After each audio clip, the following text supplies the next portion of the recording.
right, we're here. We are? Yeah. Yeah. Mine doesn't say shit. It says we're going live in 6 seconds. Well, we're live. Okay, fantastic. Welcome to the Straight Red Card. I'm extremely pissed right now.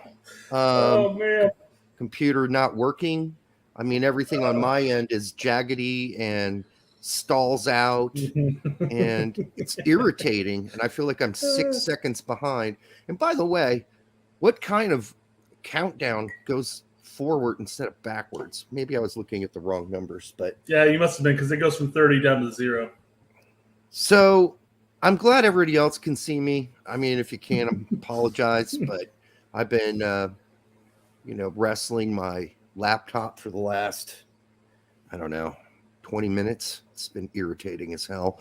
So whatever it is, we're going to fix it after the show, but we're just going to head and just move on, right? And we're going to take on some of your questions that you sent, Brett, over the week. I'll probably get a better attitude as the show goes on. Maybe. No, it's damn. Now I'm kind of worried I'm not going to be able to see the slides and everything else that comes up on the screen as well. Yeah, really this may be a me reading shit store, live stream. Yeah.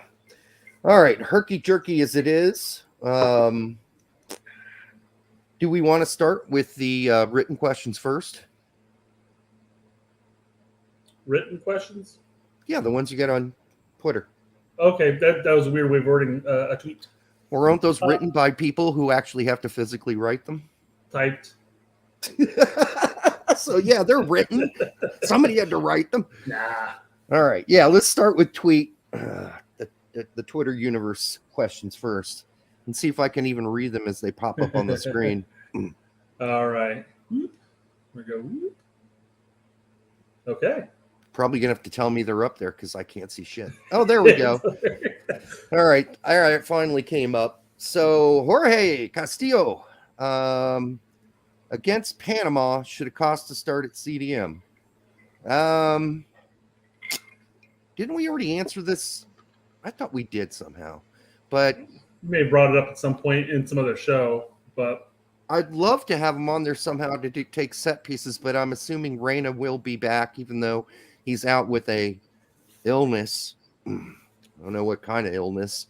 He may have had, some bad food or whatever. I'd say Uber eat some of that nice Mexican food from London. Well, in the report that I read said he's out for the rest of February with this illness. So that's what kind of illness is that? I mean, can you give us a little more info? I mean, what the hell does he have? Syphilis? I mean, Jesus Christ. Let's not start another rumor, Derek. Yeah, but that's a long time to be out from an illness. Yeah. And that's strange. I didn't hear the timeline, but if it is out for 2 more weeks, well, I guess only 13 days. I'm technically 2 more weeks. Yeah. Well, again, I mean, maybe he's got the Rona. I really don't know, and I guess they don't have to tell us, but I'm assuming that he's going to be back, and so we have a set piece taker, so we really don't need Acosta on the field. So, no, I think you go with Adams as long as he's healthy at CDM, because he's more of a wrecker. Yeah. Although Acosta played well against Honduras. I'm not taking that away from him. Great set piece taking. And but Reyna's just as good as he is at set pieces. As long as it's not Pulisic taking the set pieces. Jesus. I think as far as Acosta starting at the 6, I think it all depends on who he's partnered with. We can't have another creative black hole in the midfield. Yeah. So it has to be like a Luka. So let's just go with the same center 3 that we had against Honduras. Fuck it, why not? That worked out well. Let's bring back Luka de la Torre. Yes, I hope he comes back. But God Kong Snake has asked, why is Pulisic taking set pieces for Chelsea all of a sudden? That's a really good question, because that was an awful free kick he took. I mean, if his performances for the United States are any indication, then yes, I would have imagined. I don't know why all of a sudden. It was really weird to see him take that free kick from outside the box against Palmeiras in the Club World Cup. I'm like, have these people watched him take free kicks? Maybe he's good at practice. I don't know. He's certainly never been good at a game. I've never seen him make a great free kick before. He followed up. Yeah, he followed up and said also Acosta's set pieces are just as inconsistent as the rest of him. Not that game. Not the last game. They were pretty darn good. And actually, Acosta's even a better free kick taker than Pulisic is too, because he's got a gun. Pulisic doesn't really have a rocket for a leg. I mean, he's pretty good, but I mean, it's not bad, but it's not as fast as Acosta can kick it. So yeah, I didn't see that question pop up on the screen. Oh, cool. All right, next question. Is it an anti-MLS bias for why people don't rate Zardes, Leggett, and Roldan? Well, I don't know all people, Fred. And I think for some of them, probably it is. But for us, it's a matter of performance. And that's why, we've been high on Zimmerman. And that's why, we're pro Miles Robinson. And I just think that they're MLS guys that have proven on a game-to-game basis that they're game. I mean, they've had some bad games. Miles had a bad game recently. But I don't know if it's like, I don't think Pete and I don't think Tack, I don't think any of those guys, Sam for not sure, is not anti-MLS bias. And we're MLS fans. We just think Leggett and Roldan are done. And Zardes might still squeak in somehow. But I think even Gregg's starting to figure out Leggett's done. Yeah. So. Well, and I think as a whole, I don't think that it's an anti-MLS rhetoric by any means. Because, again, we talk about the number of players that are still in MLS or just recently left MLS that we would call in every game, or every game day roster. So I don't think it's necessarily an anti-MLS rhetoric. I do think there are some people that have an anti-MLS thought process. Oh, for sure. There are players that will be playing in MLS, and then they'll get pissed if they get called in. But if the next window they get sold to Europe and they start playing for Venezia or insert random team here, I mean, there were a number of MLS players that haven't gotten a sniff at the national team level that just got sent over to Europe. Fine. And if they start getting playing time, Vines is a great example. All of a sudden, they may start looking at it saying, these guys should get a call. They're playing in Europe, but they're no different than what they were 2 or 3 months ago. Right. So there can be. It's a yes and no question. Yeah. I mean, there are anti-MLS people out there. I mean, you smell them every day as they walk around the internet with the stench of their arrogance on them. Listen, MLS has come a long, long ways, folks. And you may not like the league, but personally, I've been watching it for a long time, and I've watched it evolve and become something much better than it was before. So there's that. All right, next one. Hold on. Keyboard said Danny Zatella hacked your laptop, Derek. I'm starting to think he did. Yeah. Because it wouldn't work on Edge at all. And now I'm on Chrome. At least you guys can see me, but I can't see what the fuck's going on this show. So, I mean, not in real time. I'm lagging about 5 seconds behind. So, that really blows. It's kind of weird watching yourself say something 5 seconds after you said it. All right. Well, L Duke 32 499 super chat said, "How big of an issue is it that our top 3 goalkeepers will all be backups playing limited minutes?" It's a big deal. It's really bad because nothing's changed with Stefan and Horvath. They're still the same player they've been for the past year or two. I know. Turner, on the other hand, he's going to be riding pine and at Arsenal. Knows? Yeah. Yeah, I mean, I don't think he's gonna. I keep saying it. Bring Slonina in. Start getting him caps. Dude, he's like he barely has hair on his balls. Let's chill on Slonina. I know you're joking. Can't vote yet, but he get him on there. No. And that does make you wonder because our 1 and 2. I don't care who you pick as your 1 or 2, Turner or Stefan, are going to be riding a lot of pine except for cup games. And that's going to be bleeding into the World Cup. Now, Horvath might have proved us wrong by coming in an emergency and playing really well, and he hadn't played for ages. Speaking of which, he will play soon because the starting keeper at Nottingham Forest slapped somebody in the head and got a red card, so he's out for 3 games. So you would think Horvath would get to play now, at least for 3 games. But yeah, this is a really bad setup. And I guess if you're Gregg, you're just going to have to get him in camp as early as possible before the real games matter and make sure they're up to snuff, because otherwise they're not going to be. Here's a great follow-up with that. Are we still saying Horvath's our top 3? No. I'm sorry. I had to drop him again. It's been forever since he's played. So, I mean, if Turner goes to when he goes to Arsenal and continues, let's assume he's riding fine, which is a safe assumption. Does somebody like Sean Johnson actually become considered one of our top goalkeeper options? No. And the reason not is because he is not.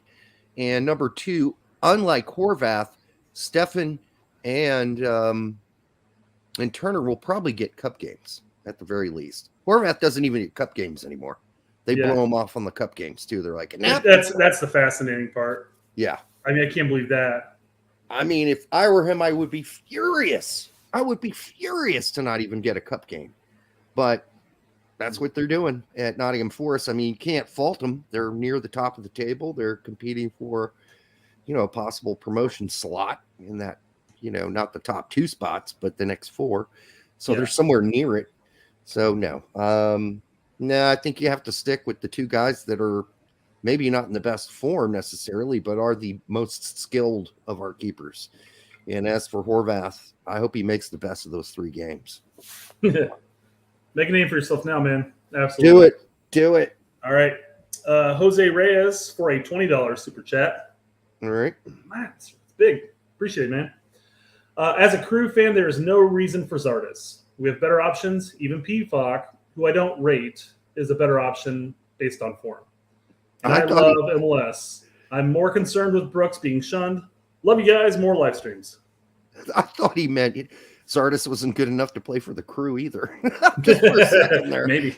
That's kind of what I heard. But yeah, I mean, the thing is, you don't know. When you're talking about Gregg, we'll probably bring 6 or 7 winger/forwards to the World Cup. I don't think Zardes is out of the discussion yet. I mean, he should be, but he's not, because Gregg's going to Gregg. So, but I agree with you. Pflock just scored again this week. So this weekend, I mean, I don't know how long you can sit there and say he's not good enough when nobody else is stepping up and grabbing the reins. And he's got 13 goals in 19 games. Yeah. Scoring machine. I mean, you can argue about the Swiss League and everything like that, but I mean, he's not going to be there much longer. There was already talk of him. Rumors of him going to Venezia, but that was this past window, which didn't happen. Could use him. Yeah. So I mean, he's not down for that league, and there's nothing wrong. There's nothing wrong with him staying in that league right now if he's scoring 13 goals and he still has a third of the season left. Come on. And it's kind of like the Scottish thing again. He's playing for one of the top teams in Switzerland. Champions League and Europa, all that stuff there for him. Yeah. So, I mean, Young Boys is one of the best teams. I mean, they're behind. I think they're behind Basel right now, but maybe they'll catch them by the end there. That's my dog whining in the background, as if we haven't had enough technical issues tonight. All right, Gizmo, shut up. All right. That doesn't even feed me. Well, that's the problem. I feed him too much, and he's spoiled. And every time he wants a snack, he's just starts whining and shit. So we got. How come I can't see the chat things you're bringing up? Can that pop on the screen? The chat's on the screen. I mean, it's up there. Everybody else is seeing it, but you. Yeah, I still got Fred Baker up on mine. Yes, that's still up there because we're getting super chats. These are all super chats. Yeah. Okay. So all right, Jacob Uriarty for $4.99. Does the lack of veteran players, I don't count Pulisic because he's never qualified on this team, account for any of the inconsistent play? Yeah, sure. Young players are inconsistent, or they can be. They're more liable to be inconsistent. So that's some of it. That's why we get some inconsistent play. That's why Musa was great one window and kind of mediocre this last window. But then he's playing every game now for Valencia and starting. Our starting 11 could practically field for the U.S. Olympic squad right now. I mean, there's so many players that are under 23 that are consistently playing for us. So, I mean, inconsistencies are going to happen. Don't get me wrong. And there's definitely a missing group of players. There's a whole generation of players that failed as far as the national team is concerned. Are you talking? That's being affected. You talk about the Breck Shea generation? More or less. Also known as the black hole generation? They would be the aged veterans at this point that if they were playing consistently and well last cycle, they would have at least had a World Cup under the belt. Yeah, there should be a lot more 28-year-olds and 29-year-olds and maybe even a 30-year-old or two on this team. Mm-hmm. But, there probably won't be a lot of those guys because that generation just didn't work out for whatever reason, whether it be Breck Shea, whether it be who's the kid who played for the Revs and played for the U.S. men's national team. And now I think he's in Cincinnati. Bunbury? No, Agudelo? Agudelo. I'm going over all the New England strikers. He didn't work out. There are a lot of kids from that generation that just didn't work out. So, yeah, we're basically left with a 23 and under team outside of Zimmerman and goalkeepers. Our age players right now don't have much World Cup qualifying experience at all. So, I mean, it definitely hurts. But, we'll make it work. I think you're going to have to make it work. It's not. There's not a lot of guys in that age range, and we grabbed the ones that worked. We tried out Roldan. That didn't work. We tried out Leggett. He's in that age group too. He's probably not going to make the final team. Certainly Breck Shea's way out of the and then you've got Roldan. I think I already mentioned him, but yeah, those are the older guys, and maybe that's why they're brought in. But I think if you got Walker Zimmerman there, I think you're fine. That's enough. That's enough. Yeah, that's enough. Plus our third goalkeeper. That's enough. Let's leave it at that. That's enough wisdom. I think we'll be fine. So Liam G comes at us with a $5 super chat. Thanks, guys. By the way, for all the super chats, thank you very much. 100%. Yep. I can fix my computer with it. That's how bad this is right now. Do you guys think there's any issue with American investors putting American players on teams where they aren't up to par or won't get any minutes? Well, that's certainly. I mean, I can't speak for every situation, and it's not even necessarily American owners all the time, but sometimes it is. Certainly, Reynolds' move to Roma was like, that's not going to work. It's definitely worked for us with Venezia. Aren't they U.S. owners? Yes. I mean, it's not sort so of much for Mallorca. No, but Mallorca are run by incompetence. So, an incompetent manager, although they did just win their last game, I guess. And I think Hoppy's agent did him a disservice there. I mean, I'm sure it sounds that could be the big thing, in all honesty. This question, I think it's more of a question on the agents. Yeah.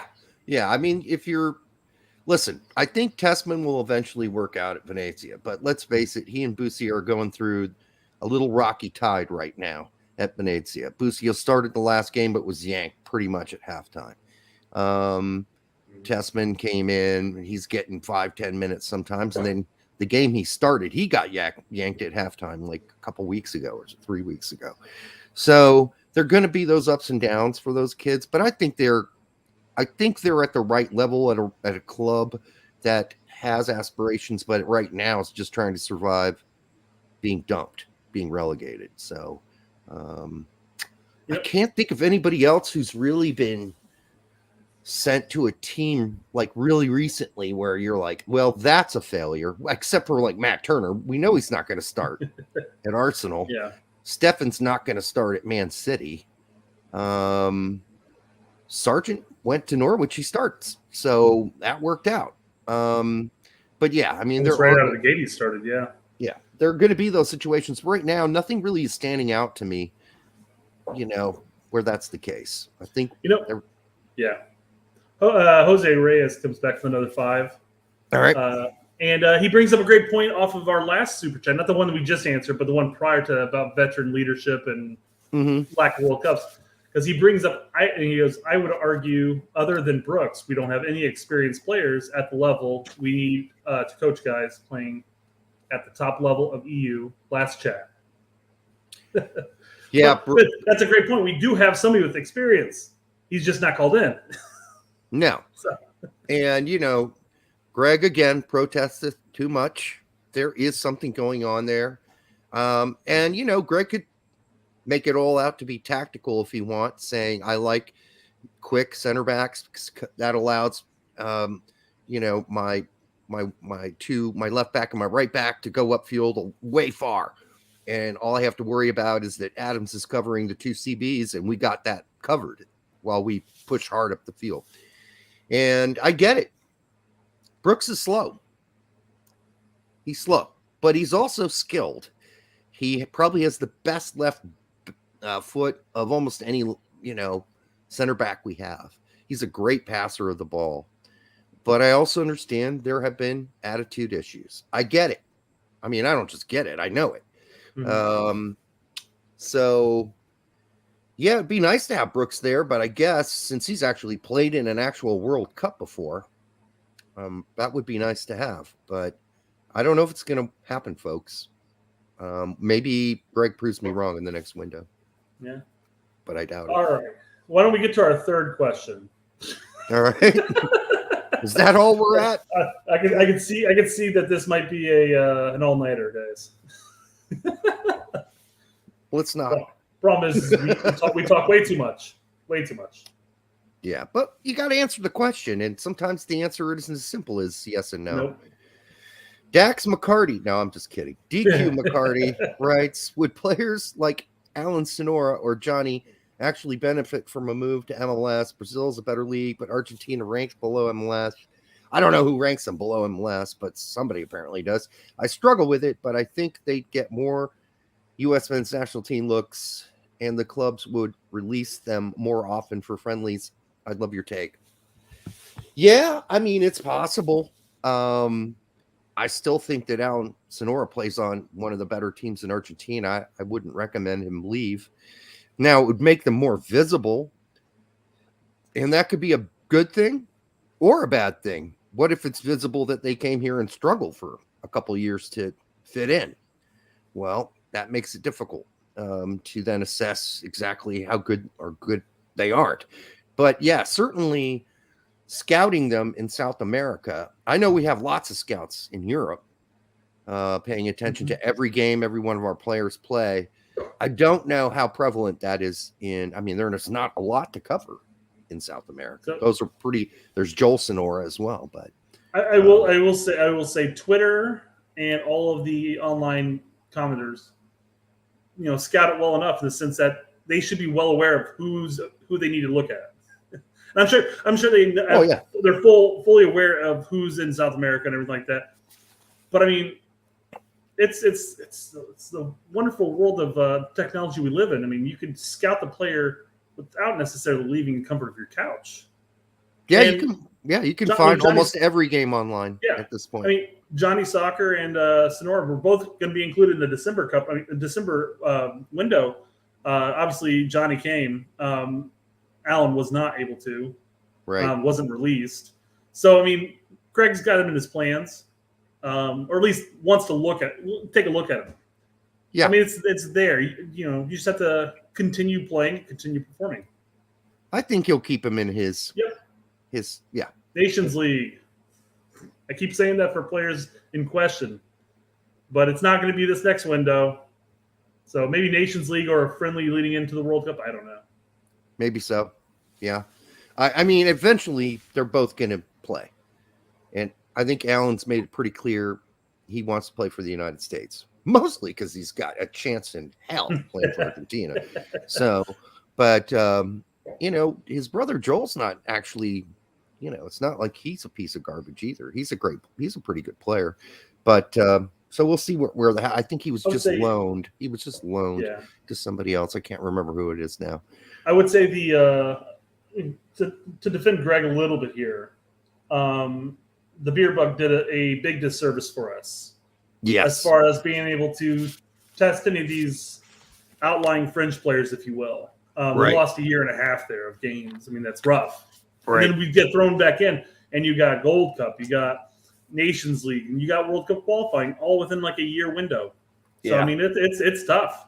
But, Make it a drink. We'll see what happens afterwards. All right. Sorry, I had to make a drink there. Yep. I'm back. American Soccer United. That must be like a show. Is that a podcast? Sounds familiar. Who would you have in a back three formation? Well, in the perfect world. It's the difference between you and Berhalter. Yeah, because that's not going to happen, I don't think, anytime soon anymore. I mean, assuming Berhalter won the back three, I still think your three would probably be different than his three. Well, Brooks, Zimmerman, and either Richards or Miles on the right. All depends on who's in form at that point, yeah. And it really does matter who's in form. I don't think we're going to see this again from Gregg. I mean, maybe Not in qualifying. Not in qualifying. In the World Cup, maybe, because he might play a more defensive, conservative setup where he knows we're going to have to bunker against. We don't know who's going to be in our group. Let's just assume Argentina's in our group. We got to play Argentina. Yeah, we're not attacking Argentina. Okay, that's not going to work. Playing a 4-3-3 the way he plays it right now is just not going to work. So he's going to have to do something different. Even Klinsmann got sensible once we got to the World Cup and realized we had to play a low block and counter. So is Gregg as sensible as Jurgen Klinsmann? I guess that's the question we'll find out. Once we qualify for the World Cup, which isn't over, folks. I mean, everybody's consensus is, Brooks, Richards, and then let's go with Robinson. There's one person with Zimmerman like us. And then, Brooks, Richards, and Robinson. Yeah, so there's obviously the top 3 to 4 option for all of us are pretty much the same. Well, I'll just tell everybody this just so they can stay grounded. Zimmerman's going nowhere. He's been the most consistent center back we've had. He is a locked-in starter for Gregg. That's it. It's going to happen. That's just how it is right now. Why is the sky blue? I don't know. That's a good question. Okay. Phantom Frank. The Tamale and at Tamale Killer. I've seen Tamale Killer on our YouTube before. I think I congratulated him on killing a tamale. Okay, to be serious. Okay, to be serious, do you think the players on the U.S. men's national team don't like Gregg's game plan? Pulisic did say they needed different and new ideas in a press conference. I wouldn't take that comment by Pulisic that serious. I don't think he meant what he said, but he wasn't exactly hitting back at Gregg's system and saying, yeah, that whole shit's broken. But he just said we need some new ideas. I get it. That's a slight criticism. Very slight, though. I almost feel like the we need new ideas needs to come up on a game-to-game basis. Maybe he was talking that, hey, this wasn't working this match. We need to come up with some new ideas. And he might be that could still be a slight against Gregg in that sense, but you could justify it and say he's talking about the players themselves. They need to do something different. They need new ideas. So that you can write that one off. I mean, that also comes down to that could be a tactical issue too. We talked about Musa playing more further back than McKinney in the Canada game and the El Salvador game at that too. And I felt that was a misuse of the player. Now, I think Gregg probably should have seen that happening. Having Musa more on an offensive role would have been a better option because McKinney has that box-to-box mentality. So it's just there's tactical issues that I'd wonder about when it comes to players, trying new things. if you will. I'm sure a lot of the players look at Gregg, especially at halftime when he does his rah crap, and go, "That's foreign to me." Can you imagine Thomas Tuchel acting like Gregg at halftime at a Chelsea game? Yeah. That would be absurd. Same thing with Adams. Same thing. I mean, same thing with McKennie. Listen, I mean, I can't get inside the head of these guys, and I'm sure they've got their issues with Gregg. I mean, I'm sure. Hell, I had issues with my coach when I played in high school. We went to the state finals, and I had issues with him.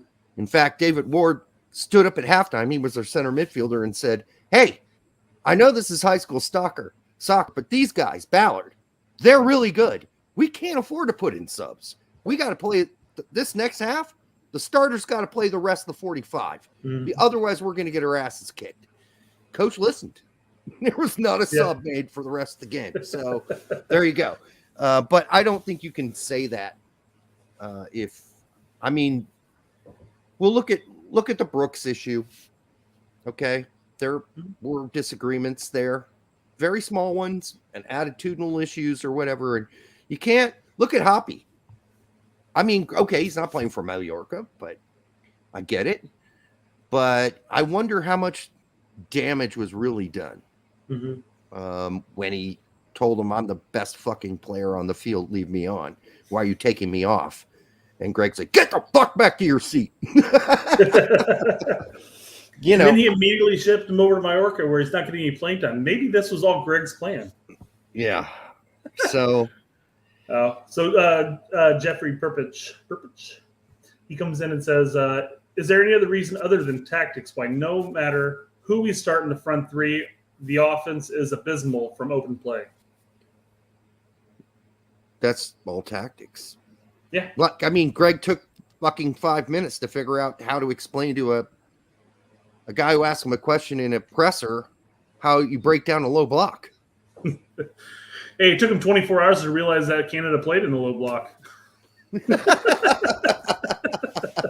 I noticed reviewing the footage now that I've come back, said Gregg, that they played a low block for the most of the first half. No, or second half. No, dude, they played it in the first half too. What were you smoking? He needs to smoke some of my stuff because he's just not paying attention. And I don't know if he must want to make himself look stupid sometimes. I don't think he does, but he does. Maybe he should just be less calculated about what he says, because I think it's the over calculation. You know, sometimes when you try to be too perfect, that's when you make the mistake. That's when you say the stupid thing, when you're like, okay, what would be the perfect thing to say here? And then it comes off and you're like, oh shoot, I thought that was going to be perfect, but that was the worst thing I could have said. You know, that happens in real life too. You know, the more natural you are, the better. So if he can just be honest with us, that would be great. Yeah. Best type. Cat Fiddler Frank. Fiddler. I love the name. Cat Fiddler. Love that. At least it wasn't Diddler. You know, that'd been really weird. Yeah. That's still a little suspect, though. It's still a little suspect. Best type brand of an intoxicant. Favorite store in Circle Center Mall. Oh, this must be an Indiana guy. We've got a number of them, actually. It's fascinating to see how many people from Indiana we have in our fan base, our listening squad. Dude, I haven't been to Circle Center Mall. My answer was Circle Center's still a thing. Do people go to the mall anymore? So back in the day when Circle Center first came out, they had an arcade up on the 4th floor. What year was that, by the way? I know, late 90s. Okay. The 90s, late 90s area. And but they had all the new games. They had like the 3D shit that you could do and Star Wars, sorts of stuff. Yeah. It was just like high end. But the problem is that every fucking game was like $1 or $2. You know, like, hey, pop $2 in here and you're good for the next 60 seconds. I'm like, fuck, can't play this shit. But it was fun to go to. I mean, I didn't necessarily frequent Indianapolis all that often when I was younger, but there are a number of times. I thought it was open as early as the late 80s because I remember going there in the 80s. Maybe, I guess it didn't come. Maybe I won't say yes or no to that. I guess it's an issue of our age. I mean, Maybe that's what I remember. Not the whole one they have now. That's massive, but a part of it was already up. Did they expand? They extended it and made it bigger. Actually, honestly, I was in the Circle Center Mall like 3 years ago when we held, or 4 years ago, we held a conference there. That would be, well, I'm not going to mention the company. And we had like, it was like 5,000 people there. And the hotel. You guys had a ball pit there and everything. Right. We had a ball. No, we did. We literally had a ball. No, I said a ball pit. What's a ball pit? The Chuck E. Cheese things for kids where you go and slide down a slide into a ball pit. I mean, what's a ball pit? It's like I've never had kids before. Yeah, I was going to say, you have kids. Yeah, I know.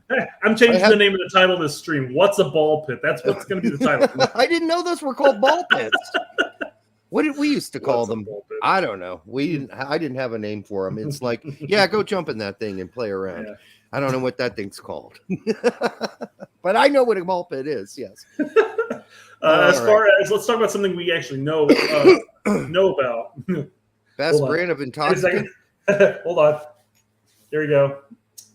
Here's a quote. What's a ball pit? Derek is not American. Confirmed.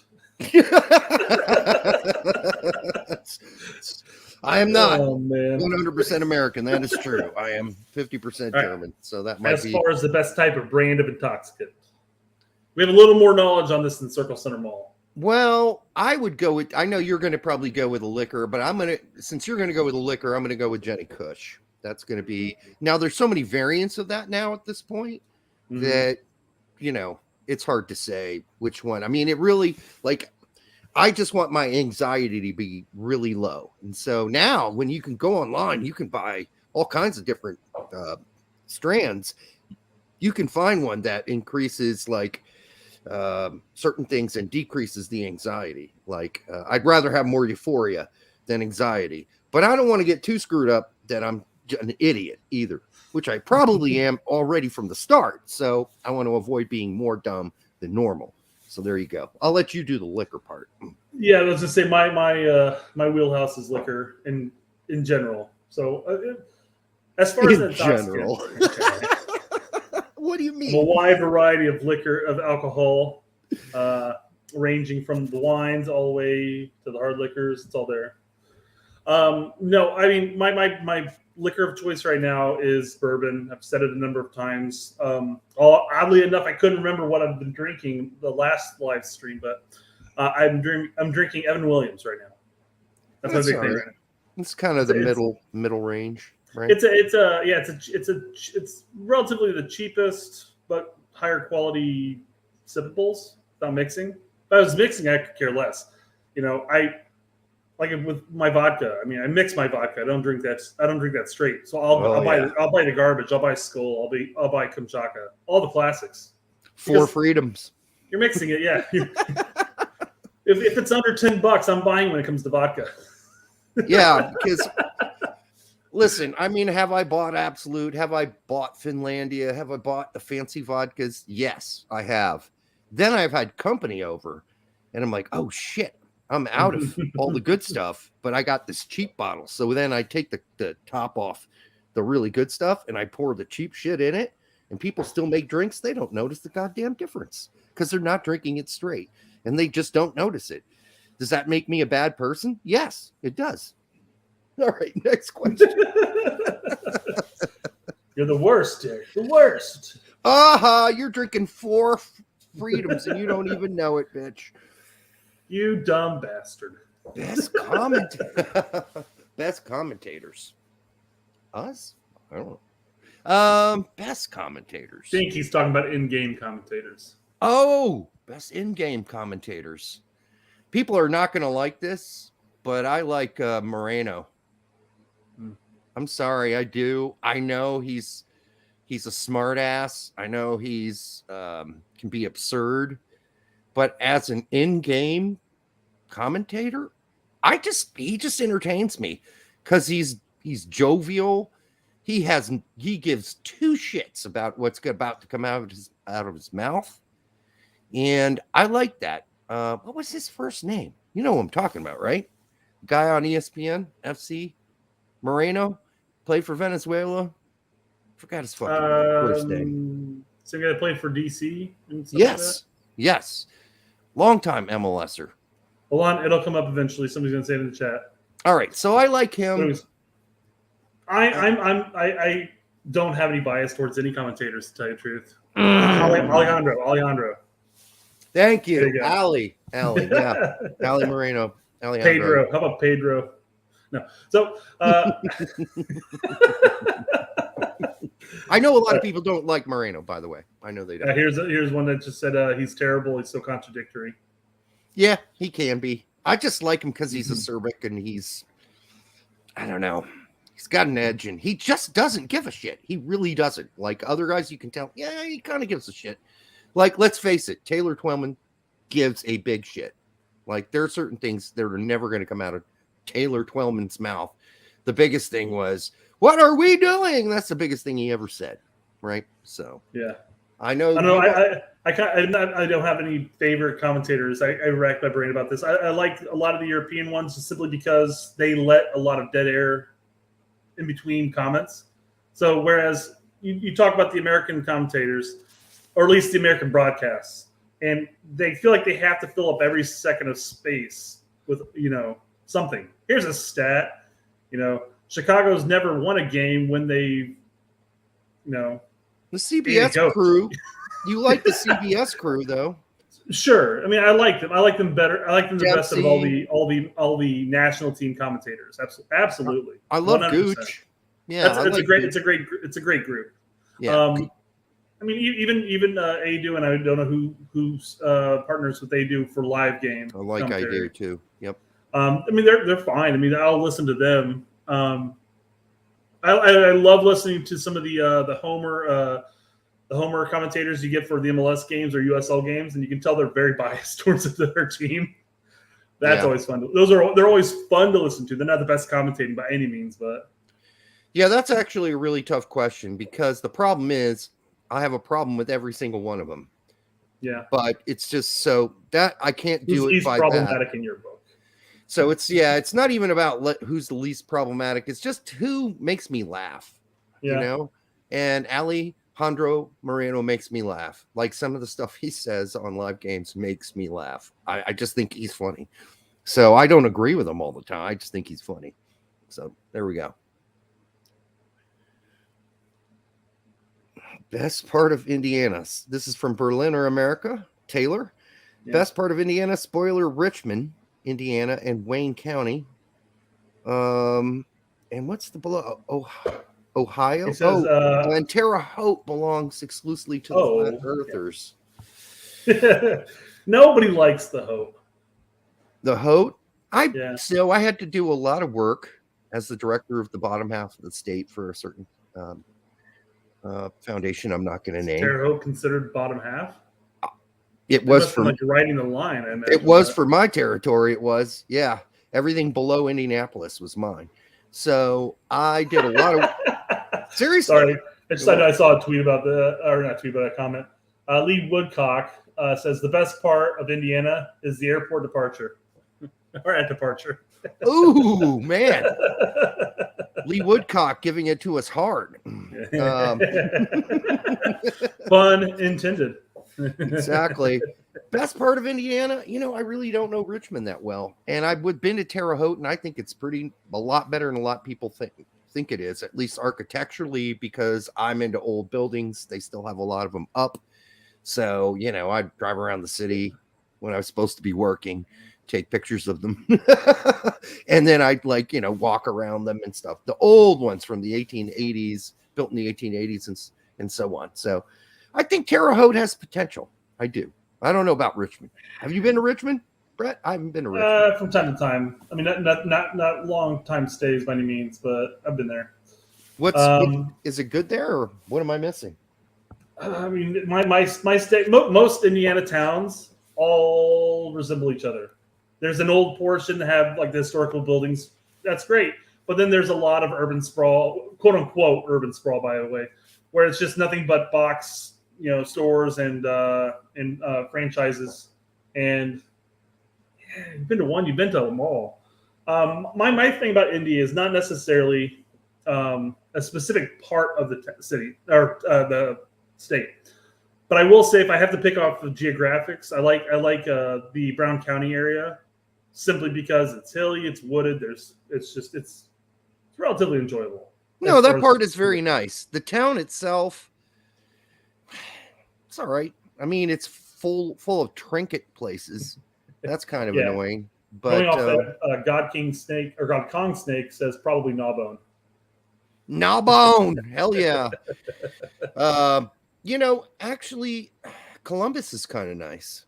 It's got a nice downtown. It's got a nice feel. So anyhow, yeah. They say Gary was nice on Parks and Rec. I like a little vacation city. No, I think what's nice about Indy in general is two things. I'm a big fan of the Four Seasons. I like having all 4 seasons. But then again, there's a huge portion of the United States that actually has 4 seasons. You're only on a very specific area that doesn't have 4 seasons. After this winter, I'd rather not have one of them. I like winter. I'll pass on winter. I'm older than you. I hate it now. That's true. You feel it in your bones. I don't like it. I also like the fact that Indiana and Midwest in general have a very small amount of like deadly insects or snakes or animals in general. So it's just there's some black bears. That's about it. Maybe a mountain lion pops up every now and then. Black bears? What? Yeah, yeah. No. We just had Indiana just had their first black bear appearance in like 20 years, and it was like right on the line of Michigan and Indiana. So that's absurd. Yeah, we haven't seen bears in Indiana for ages. It said it's been 20 years for the black bears. So no wolves; they're all gone. Yeah. So anyhow, enough about Indiana. Fuck it. We're talking to a very small portion of our listeners right now. Yeah, we just lost about 20 people now. I'm sure we did. Berlin's on fire. What is this? Third one? Best own goal you've ever scored? I've never scored an own goal. Oh, you stole mine. I don't score own goals. We're not center backs, so never happened to me. I was a right midfielder. Brett was a striker. So, I will tell my favorite own goal story. Not from me, but I mean, so we were playing futsal. Jesus, this was maybe about 10 years ago, maybe a little bit more. And one of my friends who was playing goalkeeper at the time, we passed the ball back to him, and he went to one touch it to another player, and somehow it deflected off his foot, hit his heel, and then went in the goal. It was just, yeah. We were laughing so hard that the kickoff occurred and we got scored on again. I mean, that's okay in futsal, right? So, I mean, but when you're okay, hold on. Where is it? He's on fire today. God Kong Sneak. Zardes was a striker too. That's true. That is true. He nailed it. Yeah, I mean, it happened to our team, except it happened in the state finals. So it was 2-1 against Ballard in the state finals, and we were pushing to get a tie goal. And I think it was Grant Matola passed it back to Aaron Cush, who was playing goalkeeper, and it hit like a tuft of grass. Like, because those fields were horrible. Even for the state finals, they were horrible. And we were playing in late October. And it hit a tuft of grass, and he had his hands, and it bounced like right through his legs and went in the goal. And we lost 3-1. I think he cried the whole way back on the bus home. So, yeah, devastating own goal there. But it wasn't by me. So there you go. There we are. And sorry, Grant and Aaron, if, I didn't want to have to use your names, but I mean, it makes it more authentic. Like it actually happened, right? I mean, I'm not making it up if I made up. You got to also make up names too. Shit. All right. Why do you think, and this is from Lance Bringer of Puns, why do you think the best U.S. international player from each MLS team is currently? Who do you think? Who? Lance looks we had talked about this. Lance looks a lot like the rapper who was just on at the halftime show. New? Jesus Christ, my brain is broken. Anyhow, go ahead. Were you thinking of Snoop Dogg? Snoop Dogg. Thank you. Man, my brain must be broken if I can't remember Snoop. I mean, that's just. I could picture him, but the name wouldn't. You probably got some of his brand, don't you? Yeah, I'm sure that's not helping. Lance, we had talked about this before the live stream when Derek was trying to get his computer working. There's no way that we'll be able to cover every single team. So I figured we just cover a couple of the best current internationals in MLS right now. I guess probably do that. Kind of easy, right? It's like Zimmerman and Turner. Those are like the best two. Maybe prior Jordan to his Morris? injury, prior to his injury, Eric Williamson. I like him a lot. Yeah, I would love to see what he can do when he bounces back. Yep, me too. A lot of promise. What did he end up doing? Did he tear his ACL? Was that it? Yeah, whatever it was. I think it was a leg thing. So, I mean, you've got Cade Clark, but then he played like crap at the end of the season last year. So hopefully he comes back strong. Filippo just had him on for an interview. I know. Listened about 2/3 of that before the show. It was good. It was a good listen. If you guys haven't watched it, go watch it. It's good. Yeah, I watched it too. Cade Cowell. Did you? Speaking of both, I think we can talk about both right there. Clark talked about how Berhalter was playing him in the middle.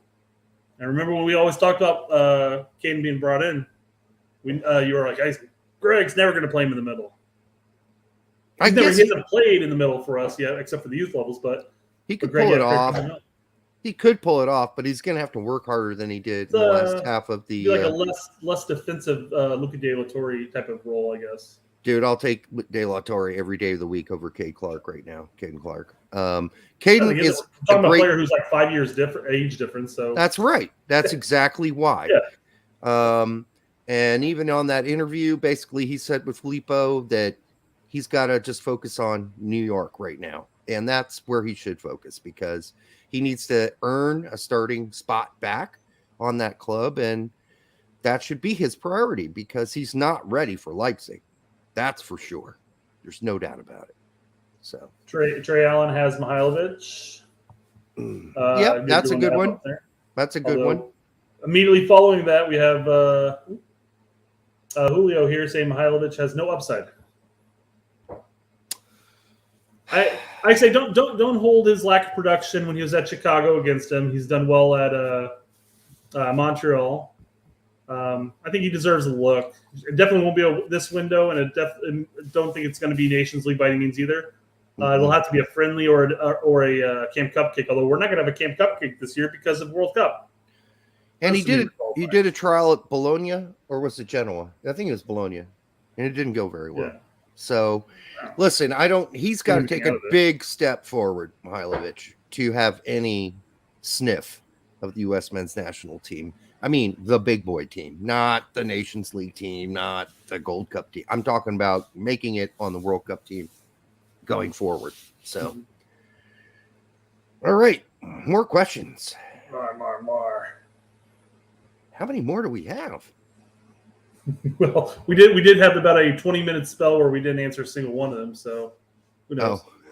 Crazy Electron says, "What are the biggest moments in U.S. soccer that you guys remember with extreme vividness when it happened, good and or bad?" 2 for me, Brett. The handball in 2002 in Germany that everybody in the world saw except for the referees. And that one that really excited me for whatever reason, it was the Confederations Cup where we beat Spain. So one was bad, one was good. I mean, my experiencing Landon Donovan's goal against Algeria was pretty vivid. Yeah, that was pretty. I took the day off and went to a bar, and the bar was packed, and it was just arguably had to be the best experience that I can recall because of a U.S. men's national team game because the game was ending, and the way it currently stood. Yeah. If I recall correctly, the way it stood in the scoreline, we would not have moved on to the group stage or the knockout round. I And screamed then all of a pretty sudden it's loud like, that night. yeah. Yep. Oh man, that was a blast. And my son and I were watching that together, and we both went nuts. So yeah, I mean that's definitely up there for sure. Yeah, Those were pretty vivid. Yeah, somebody brought up the Tim Howard 100 save game against Belgium. That was impressive. Although that's more memorable for me because Wondolowski missed the open goal and sent us into extra time. So that's not a good one. I mean, good for Howard, but not a good. I remember the game ended, and my wife looked at me and she goes, "Do you want a beer?" And I go, "Yeah." Actually, get me a shot of tequila. Much harder. I have another one memory that's personal to me because nobody else experienced except for the people that were in the cab. Was my cab trip in Chicago to Soldier Field to watch US versus Honduras. I think in 2008. I didn't think we were going to get to the stadium. That caddy cut people off, and then he got cut off, and he purposely rode them off the road. It was the craziest cab ride ever, and it's probably just standard in Chicago. But I don't cab everywhere. I don't cab anywhere. In fact, that may be one of my few instances in a cab. So, but yeah, that was a memorable. But the game was also pretty memorable. I think we ended up beating them 2-1. Scored a PK on the supporters side. So that was fun. So you're talking about a Chicago Fire thing? U.S. versus Honduras World qualifying. I think it was back in 2008. You went deep back. I don't know, the time we announced Indy 11, that was kind of cool. Like when personal to us, but yeah, their battalion. That was really crazy because I mean it went from a grassroots movement to a real thing in like a year and a half. It was insane. So that was pretty cool too. Do we have any more questions? Of course. Oh, okay. I'm ready to stay on then. Boxers or briefs? All right, Jose. I don't know. My answer is yes. I don't know. How about boxer briefs? I haven't worn a pair of boxers since I was in college. So there you go. I mean, I do wear underwear. I'm not saying I don't wear underwear. I just haven't worn boxers. That's all. Yeah. I like everything to be kind of Julio's thongs for men. I just like I like everything to be tucked up. I want to see it in the chat. Let's go. I like everything to be really compact and tucked in. I don't like it just hanging around, flopping around. So and as you get older, folks, it flops around more. So there's that to consider. I'm 50. So there's that. But good question, Jose. Next. No, dude, you're not going to get me to pronounce that. No, I know what you're trying to do because there was a guy in the the old Bloomington phone book for years, for like 15 years. There was a guy named Hayward Jablomi in there. And it was in there year after year after year. And all of us would get a kick out of the fact that this guy made it into the fucking Bloomington phone book every year. So I know what you're trying to do there. You're not I'm kind of surprised we haven't used that for our makeshift names for questions back in the day. I think back in the day. I mean, it was like a handful of months ago. I think it's because it's something I already had heard before, and I thought everyone would know what it was. So it's like, no, I'm not going to say that because I know everybody knows that one already. But maybe they don't. So if you don't, Hayward Jablomi, good job. But this is not a ice wallow come moment. But nice try. All right. In a 4-4-2 empty bucket, who would be the four attackers? I think you already said who they would be, didn't you? Yeah, and real quick, Vince, the 4-4-2 empty bucket is in reference to Bob Bradley's 4-2-2-2 empty bucket. Right. So, I mean, you already said on the left, you'd have Pulisic. On the right, you'd have maybe Reyna. It's right here. John's got it. Pulisic, Weah, Pepe, Reyna. And behind him, you have Adams and Weston. Yep. And then your back four. I mean, it is what it is. Yep. There it is. There you go, Hayward. Next. Nailed it. Ba-bing. All right, Will Killian. Okay, that didn't. For a second, I thought maybe somebody else was trying to trick us. When I gotta be careful on this, yeah. Yeah. When will we see John Brooks start again for the United States men's national team? Not in a long time. Maybe not in a long time. So I will say that if he does not call him in this window, especially if Brooks continues to play as well as he has been, then somebody from the media has to ask, point blank, what's up? Because, and it's never going to happen. Don't get me wrong, because if his argument is it's all based on form, it's all based on form. Well, Brooks has been on form for about a month now. So, yeah, about a month and a half actually. He was on form right before the last call up. So last window. I mean, do I think he's going to get called this upcoming window? I would hope so, because at this point he's playing better than McKenzie is. He's not going to be. But I'm just saying, it's going to have to be asked. That's going to be something's going to come out, and at that point, I would just hope that Brooks says something, because why not at this point?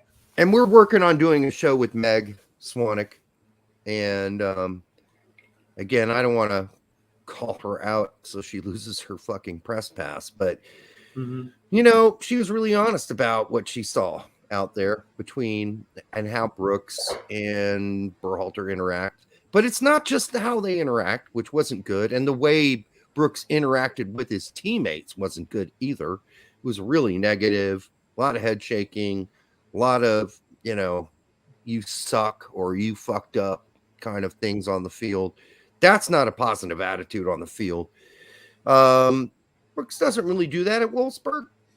And he's not expected to really be a leader on Wolfsburg, but he is, I guess, expects himself to be somewhat of a leader for the U.S. men's national team. I guess the other issue is he's slow. And if you're going to play two center backs and you're going to have two high left back, right backs, and you're pressing high, you're playing a high block. Yeah, you need somebody to be able to cover when they do the counter. And we've said this 1,000 times. I almost feel like it's broken record. Yeah. So, no, I don't think Brooks, I mean, I called it now 2 windows in a row. If you don't want to believe me, don't believe me. I don't care. But I don't think he's going to be in the next window either. I could be wrong. I mean, McKenzie could get hurt. CCV could sprain a left testicle. I don't know. Lots of things could happen. But I don't think Brooks is going to be called in unless there are significant injuries. We all, especially if Long gets healthy, he might be in the fourth center back. Not even McKenzie or CCV. Certainly not Miazga. I mean, Miazga is way off the charts right now. I mean, he can't get a game for Alves. So there you go. Thanks. Chris Gary, Berhalter out.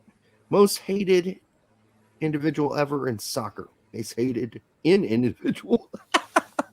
That could be taken a lot of ways. Most hated in individual ever in soccer. Played manager, owner, whatever. Most hated individual ever in soccer.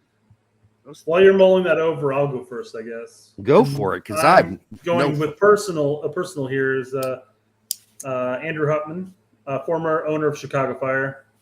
It's pretty much well hated by the Chicago fan base, minus one person. All right.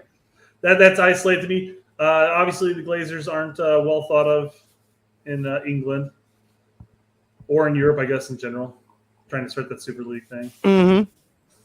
How about John Terry? Yeah.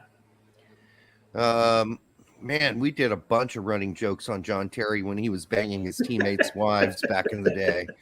I mean, a bunch of shows on him, like the cartoon show, not like our show. We did a cartoon show. We were much classier than the cartoon show. Yeah.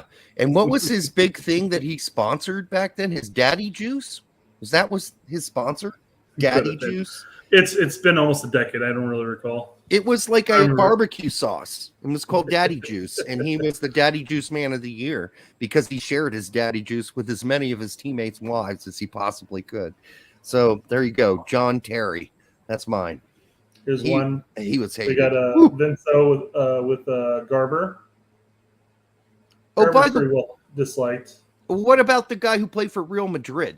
And now he's on PSG. Is he still on Real Madrid? Oh, I fucking hate that guy. The center back. The center back. Oh, Real Ramos? Madrid for years. Ramos.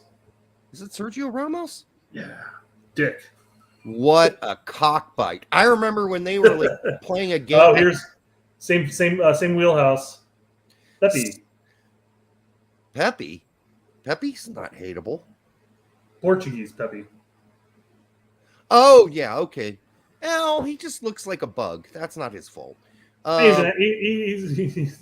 watch any of the highlight reels of angry players in football, and he makes every single one.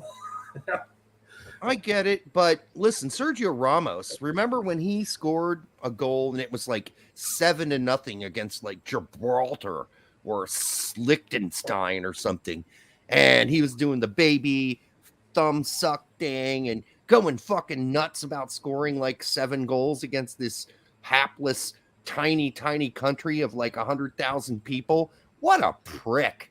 What a disgusting person. So I don't like that guy. I'm glad I got to say that this tonight because I've never liked that guy. And I may have said it before, but it was like 8 years ago. And he's no less douchey than he was then.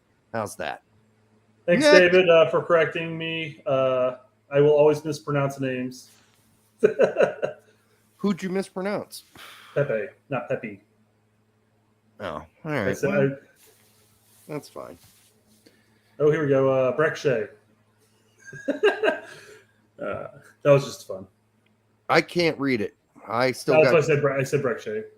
I said it out loud. No, wait. Breckshay is a completely lovable guy in real life, guys. He's just an incompetent person. That's not his fault. He was not born with a full deck, and that's okay. That's okay. You got to accept that at some point and just say, the guy wasn't born with a full deck. He's not very self-aware, and maybe he is now. Although he's out there playing with snakes, so who knows? Forgot all about that, yeah. That's fucking weird. Throwing them in trash cans? Yeah, man. Colin Reese. Whoa, Colin. Why do people use slow motion highlights from a camera angle along with the sideline and halfway up the pitch stance to analyze play when it's only fair to evaluate play at full speed and from the same field of view that the player has? Okay. Well, Colin. I thought you were going to get that all in one breath, by the way. I almost did. Colin, the reason we can't do it like that is unless you put a camera on the head of every single player on the field. There's no way to watch the field of view from the player's point of view at full speed unless they all have like a camera like attached to their, I don't know, their left ear or something, so you can see everything that's happening on the field. That would be my answer.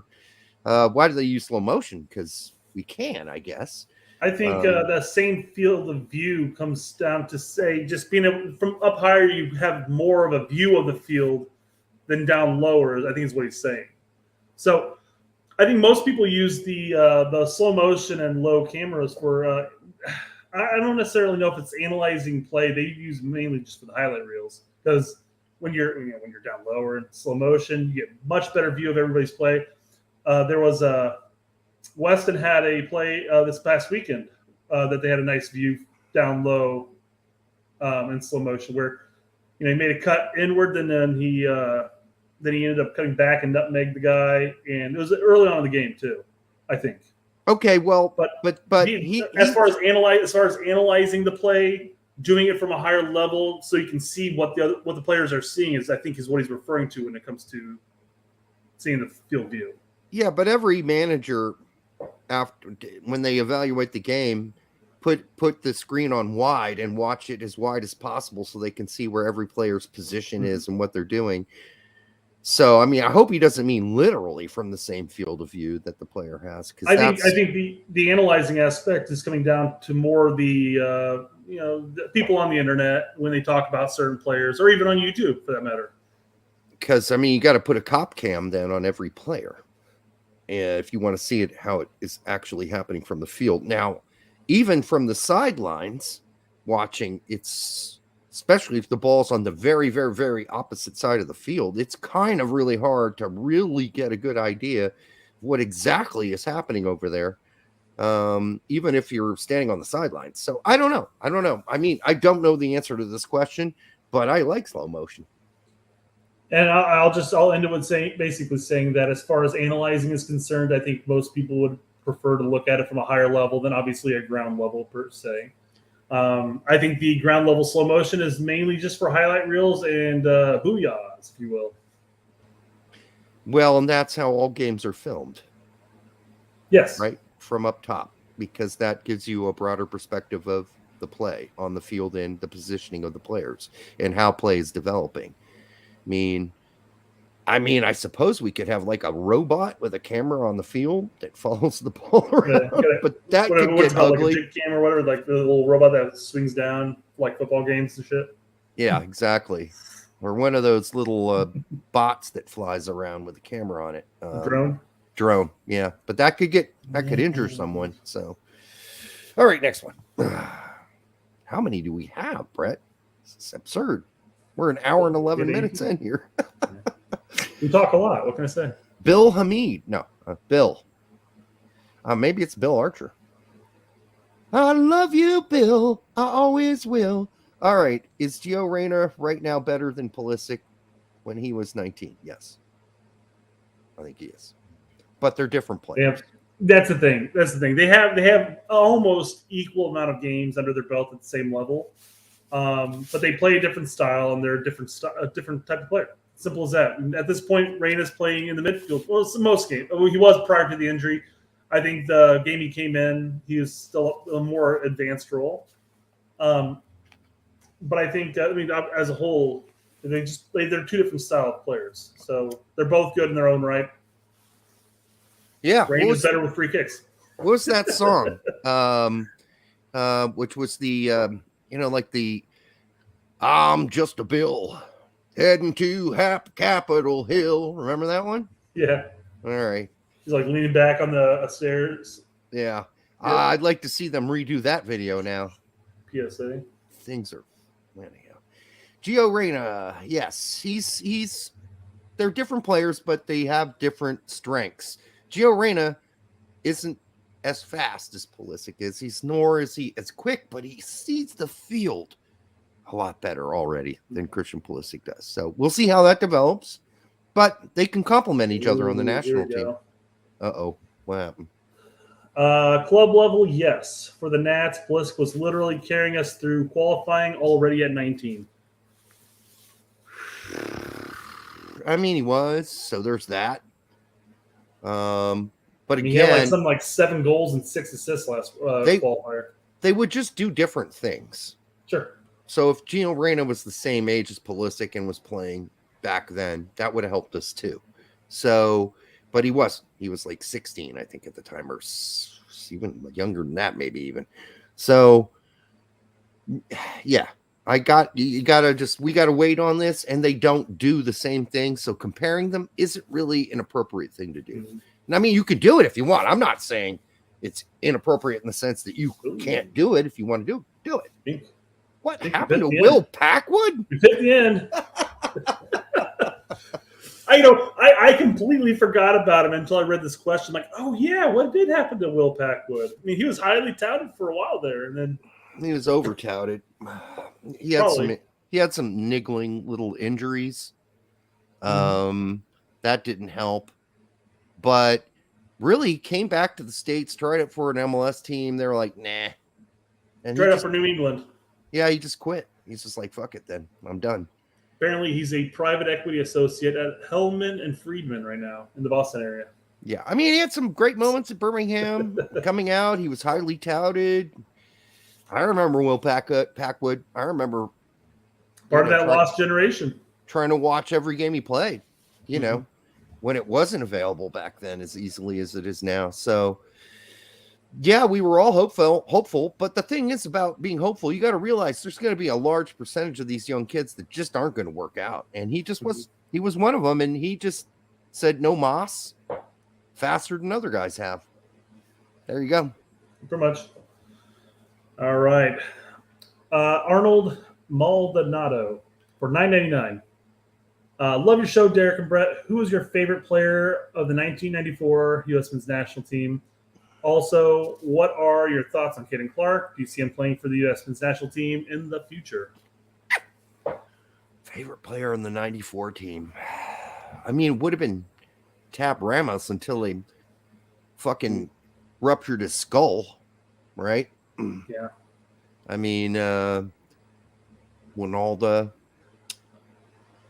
I liked Lawless back then too. I was younger, so I liked that. He had long hair, red hair. Liked all that. I mean, I even at the time liked the uniforms, which were awful.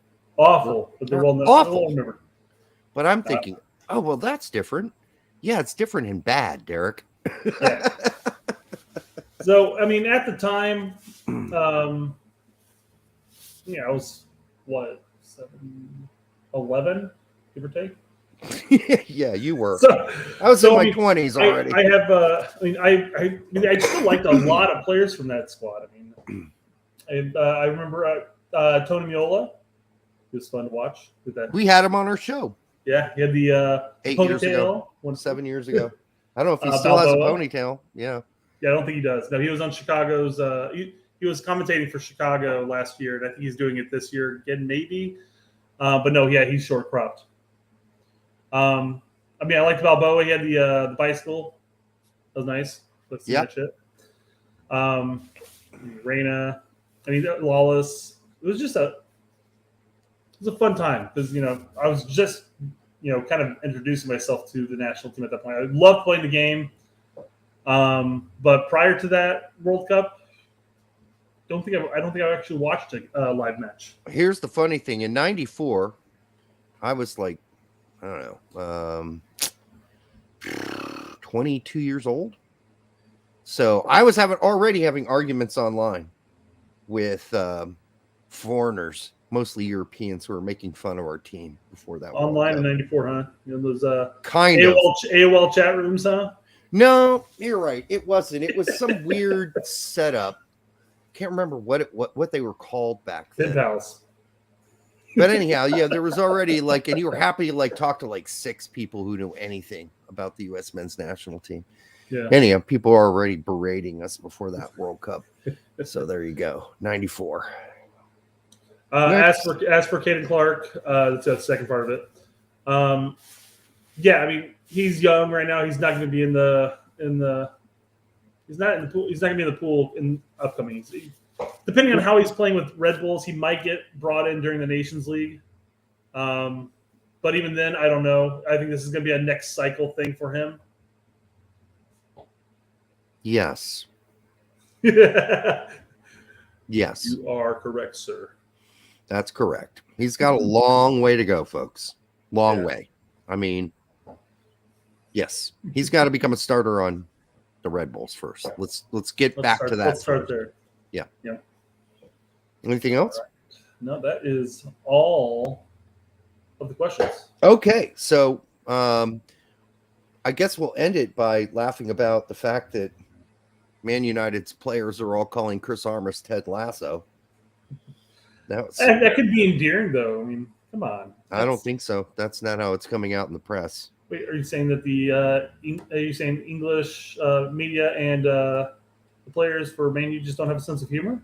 I mean, I would look at that and say, oh, that's nice. I appreciate that. Behind the scenes, Man United players are pissed off that this guy is even a coach on the team and saying that his warm-up drills are from 2001, and they're like, this guy's a real Ted Lasso. So they're basically, they're punching his junk behind the scenes with the English media. So we'll see how that works out for him.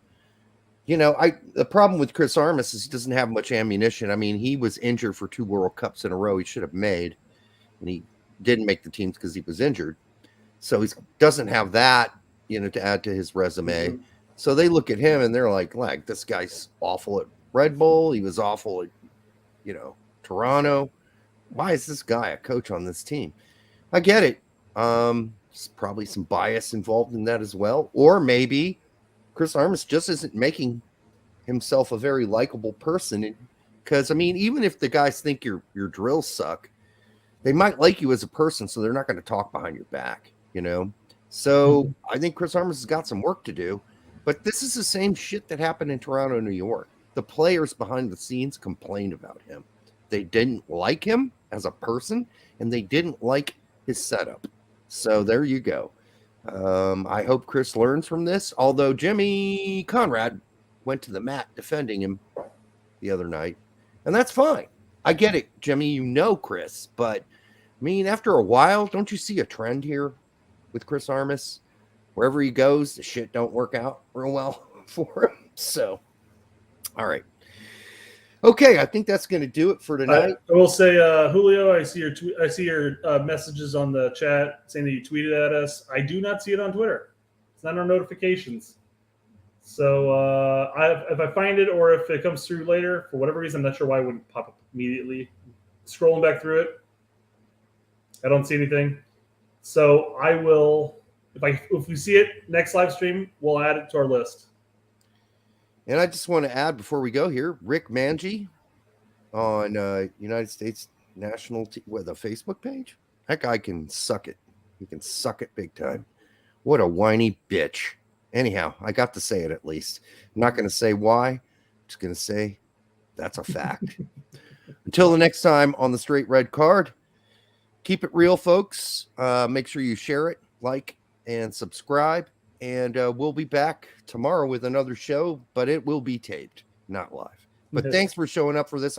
Brett, I don't even know how many people showed up for this. So I've yeah, about 80 to 90, just shy of 100, I think, was the highest. All right, so sort of like pretty last consistent. time. Yeah. Okay. Appreciate everybody coming out.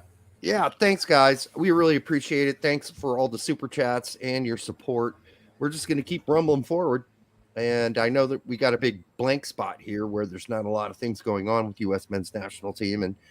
But we do have the Yank Report. I probably shouldn't even announce that for tomorrow because people don't watch that as much.